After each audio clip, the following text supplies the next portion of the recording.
Welcome to the Dev Diary for the 16th of May 2013. Today I'm going to talk about singletons and keeping persistent objects working between scenes in Unity. There's not much new graphical to see since last time. Let me have a little look anyway. So there he is. Oh, I've got two arms and legs on the guy now. So he looks, even with the models, you can't really see it with the models. He is a bit more, he's a bit better as a physics object. But same kind of thing as last week, really. I can have a look at RUBE. There you go. If I show you this. So this is the guy. Boom, there he is. So you can grab one arm, grab one leg. He's all constrained up. So he's in the milk float right now.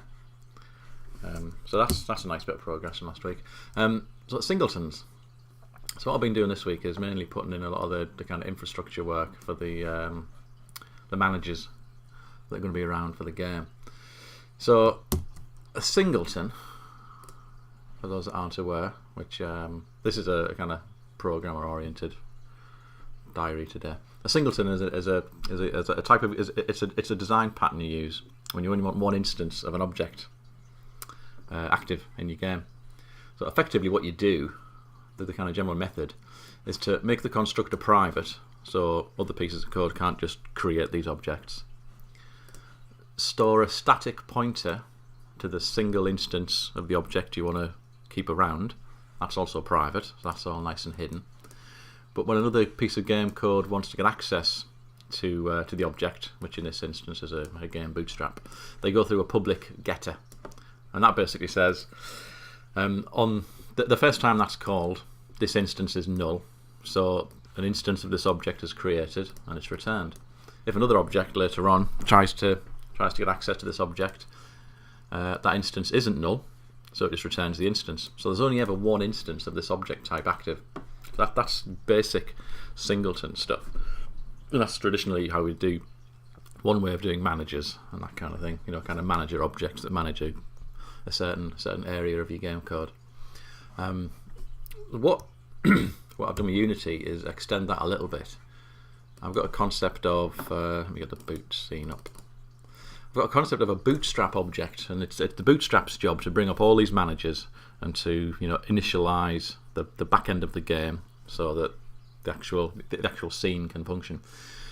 One of the things with Unity is each scene has its own unique set of objects that are instantiated. So if in this boot scene I've got an instance of a bootstrap, that's fine. And then in, say, my main game scene, I've got another instance of a bootstrap. What I don't want to do is when I transition from the boot scene to the in-game scene, is for there to be two instances of the bootstrap, or for the bootstrap to be destroyed and then recreated, because that's completely inefficient. So what I've done for the bootstrap, for like, I don't quite know what to call this really. It's kind of like a Unity singleton, where it's a basic singleton. Yeah, there's an awful lot of this which is just gumph you can ignore, but it's a basic singleton where you've got a private instance there, and it is, because these are instantiated as a prefab, they get woken up by the awake call. So basically, when the boot scene comes along, is the instance null? Yes, it's null, so that's fine. I'll set the instance to the address of this object. I'll bring up all my game systems. I'll set myself to not be destroyed on load, which means that when you transition away from the boot scene to the next scene, this object isn't destroyed. And you bring up all your in-game systems, blah blah blah blah blah, and you're away. You know, you can send whatever messages you need to the game logic, and it'll move forward. So I'll show you this working. So I've got my little boot. So I've got a little a Playmaker FSM, which controls the main flow of the game. So look here, we've got the boot displaying any logos at the start, the main menu, going into the game, pause menu, credit sequence. So that's your kind of your course flow of the game. I've also got a little debug menu which you can activate to side skip a load of this for quick testing. So what I'm going to do is I'm going to run it from here, and each of these scenes has its own instance of the Bootstrap prefab. But regardless which one I start it from, as it travels through the flow, that Bootstrap object won't be recreated, and there won't be more than one of them. It'll just be a singleton that's persistent across. So if I run it now, I'll be able to see the state machine flow. So boot went really quick. Logos, I'm just playing around with some daft physics stuff here. I'm going to drop the words in along blocks. And then that transitions off to the main menu, which isn't populated. Went all the way through that, there was only ever one instance of the Bootstrap object, and that was initially, and that brought up your managers once. So it's all very nice.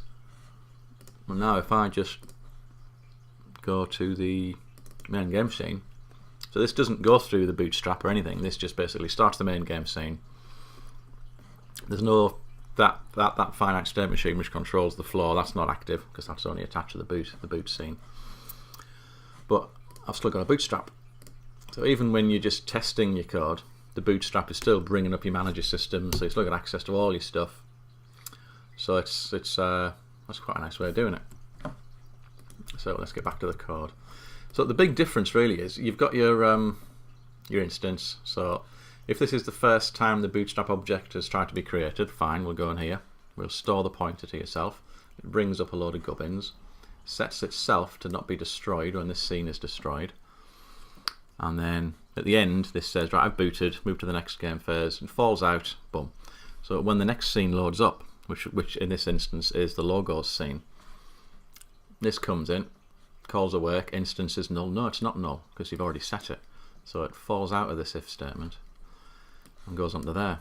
There's object destroy game object, and that'll destroy the instance of the Bootstrap that was created with the logos scene. So it leaves behind the original one and quickly destroys the new one that was created. So it kind of cleans up after itself.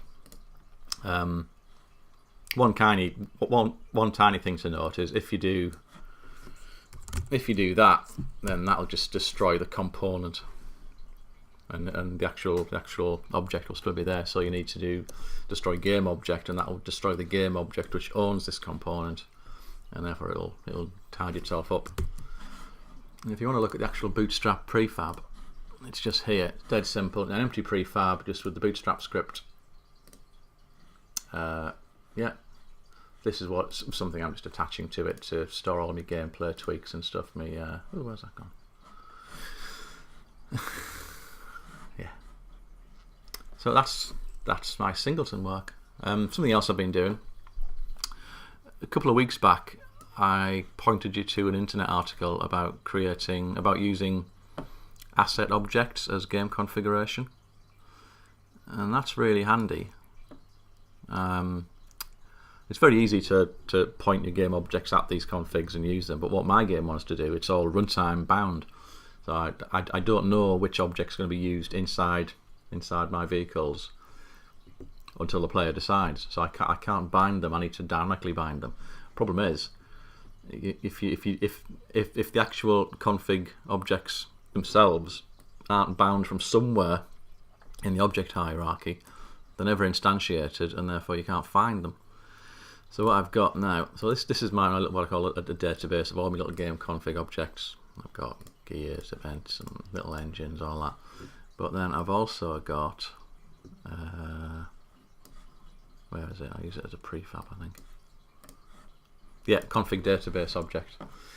So this is basically it's like you're instantiating a root object, which then lists all the other objects, all these other assets, all these other config assets. So it basically instantiates this game config database, and I can then, because the object's actually instantiated, I can do find object and I can enumerate them and find out their names and create a UI to drive it, and it's all very nice. If you don't do that, these assets are never actually instantiated because they're not hard linked into the scene, and you can't really get access to them very easily. So that was quite nice. That was a little bit of learning how Unity does things as opposed to the normal way that I do it. That's about it really. I'm building a... Where's that other scene? I'm in the process of building a debug menu now, so I'm enumerating my my game config database, and you're going to be able to pick which event you want, which vehicle, configure it, all the different bits. Boom, hit go, play the event, test it. You know, just get this. This will be the main kind of debug menu for me, kind of hammering out the levels and the content and that sort of thing. Ultimately, what I want an actual 3D model here on the menu. As you change them, it'll dynamically swap the bits in and out, and you'll be able to see what you're selecting, and it'll all be with a nice 3D background and all very yummy. So and that's about it. So I'll carry on, get more stuff done, get this debug menu working properly, and I'll probably create a few more cars and some other bits so I can test out the enumeration code, and then I need to nail down actually swapping the pieces out live while the scene is running, which it's going to throw some bugs up, because you're going to be deleting and building up like fixtures and bodies and joints, and that's just the normal housekeeping you need to do to make sure you're not doing any leaks or anything like that. So that's it. If you've got any questions or you want to put any comments, just put them in the comments on the bottom. You can reach me at link@carlyrocket.com, and my Twitter feed is fizzychicken. Cheers.